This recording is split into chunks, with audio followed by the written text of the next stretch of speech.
Is the Texas weather discussion video for Tuesday, the 10th of July. I'm Donovan Neal.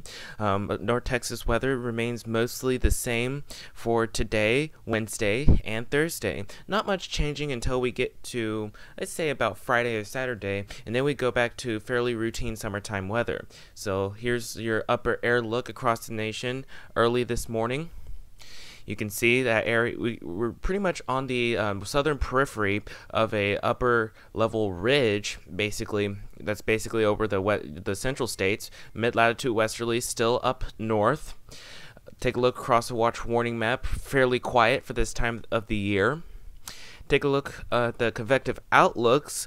Of course, with this, as always with this time of the year, the main severe weather risk is way up north. Have an area of enhanced risk of severe storms from basically over northeastern Montana, with the marginal risk surrounding marginal risk in the surrounding states. Notice how in Texas we're in the green, which means we have a risk for thunder, but no organized severe weather is expected. Same thing tomorrow, and same thing on Thursday. Again, we are solidly in the green, which means we'll have a risk for scattered to spotty thunderstorms, but no organized severe weather is expected.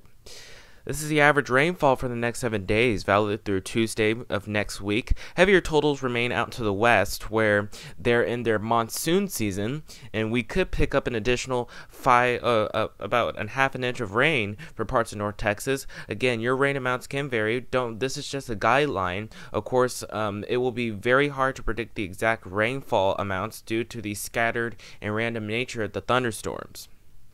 And let's take a look at the tropics remaining fairly active as of 11 o'clock this morning. Obviously, with the remnants of Beryl that's basically drifting to the northwest, the NHC gives it a 50-50 chance of redeveloping within the next 5 to 7 days. And even if it does, it'll be well out to the Bahamas, and once it reaches the Bahamas, it'll kick out to the northeast away from land. But Tropical Storm Chris is looking, of course, mighty healthy this morning with the development of an eye, with the convection wrapping around the circulation center. It's expected to become a hurricane later today. Already has maximum sustained winds at 70 miles an hour with pressure down to 996 millibars. Starting to move so pretty well, moving it to the northeast at 9 miles an hour, as noted by the National Hurricane Center of their 10 o'clock advisory. Again, it's expected to become a hurricane later today, and then become post-tropical cyclone over the northern Atlantic this weekend. So, let's go on to the model output. This is the 06Z run of the GFS, valid today at 1 o'clock.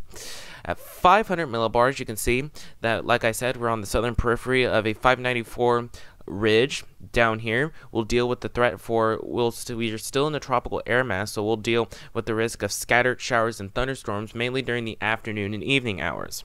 This is the simulated radar coming off the HRRR model, valid at 5 o'clock this afternoon. And keep in mind that the radar won't actually look like this, but you can see spotty showers and thunderstorms will still be in the forecast this afternoon and evening. And here are the precipitable water values. This is basically here to show you that where rain does fall, it will most likely be heavy rain in most spots where scattered showers and thunderstorms do develop. And the likelihood of them developing will basically be from around Palo Pinto County to various points to the east. So I'd say the best chance of one spot getting wet will be in the 50-50 bracket, and highs will be in the low to mid 90s. This is Wednesday. We pretty much deal with pretty much the same deal here. Isolated showers and storms, highs in the mid 90s, and on Thursday we may even see a better coverage of showers and thunderstorms. Highs will still be in the mid-90s. The best chance of one spot getting wet will be in the 50-50 range. And by Friday, we do start to clear out. Highs will be in the mid-90s with a mix of sun and clouds, though we can't rule out an isolated storm or two during the afternoon and evening hours. And Saturday, as the weekend begins, we do start to clear out.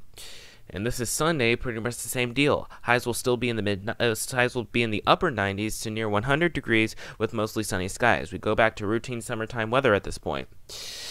And here's Monday of next week. Monday, we stay dry, highs in the upper 90s to near 100. And here's a week from today, Tuesday the 17th. Got the ridge off to our west, Heights are about where they should be for us, and down here we stay dry. And let's go out 10 days. This is Friday, the 20th of July. Do note, interesting to note that in the eastern United States, it does show a little bit of a trough. Pulling down to the south, and if that were to verify, that would bring a surface boundary down. That could bring a surface boundary down here with at least some chance of showers and storms. But more than likely, that boundary dissipates, and we'll pretty much roll with the persistent forecast. But you can see for the numbers for the next 15 days, I do think the European ensemble is underdoing these temperatures. I think we'll be in the low to mid 90s for at least the next couple of days, and before we warm back up to the upper 90s to near 100 degrees by this weekend. And then after that, we'll roll with persistent forecasts with highs mostly in the low 80s and lows mostly in the low 80s and highs mostly in the low 100s. That's it for the Texas weather discussion video for today. I'll more into the blog. The next video here should be posted at around 7 a.m. tomorrow morning. 11 a.m. tomorrow morning if you can catch your local TV stations on the air at 4, 5, 6, and 10. Thanks for watching. Have a great day, and Godspeed.